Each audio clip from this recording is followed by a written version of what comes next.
Oyèyẹmí ọmọ rántí ọlá mo pé bẹ́tí rẹ̀ bá ń jókòó mọ́ mi kan rárá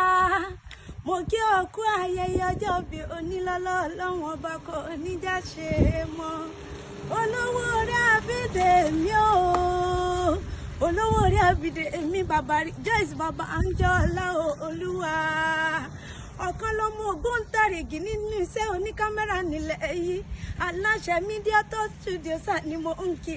lọ́wọ́ Oyèyẹmí ọmọ àránsí ọlá ní sọjọ́ bí o ọmọ olómọ apẹ̀ràn ọmọ ọlọ́rọ̀ alágògòdẹ ọmọ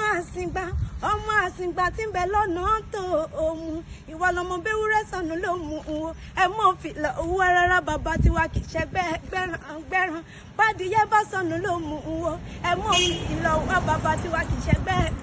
gbẹ̀yẹ wọ́n pẹ́ bóbìnrin ọ̀rọ̀ gbọ́dọ̀ bá sọnù ló mú un ẹ mọ̀ rẹ̀ lẹ́sẹ̀ wá ẹlẹ́sìn ni ẹ rán wálé bàbá tó bí wa lọ́mọ ìwọ lọmọ èwo yín adómù adọ̀tún àṣẹ̀ṣẹ̀ gún yín adómù adọ̀tún bá ń tẹ́ ìwọ́jọ́ ọ̀tún gbéwù Dèmí o ṣéwù yín wá gba yìí òjò ọ̀tún lọlé bàbá tó bí ọlọ́mọ ni ìwọ lọmọ arọ́pọ̀ lájọ mi tóró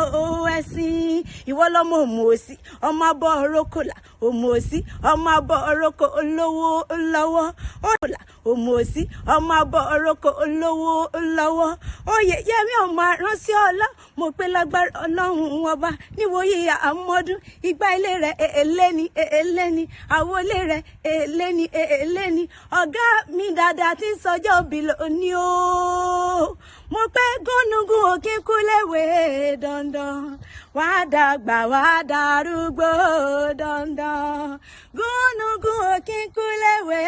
dandan wàá dàgbà wàá darúgbó dandan. Happy birthday.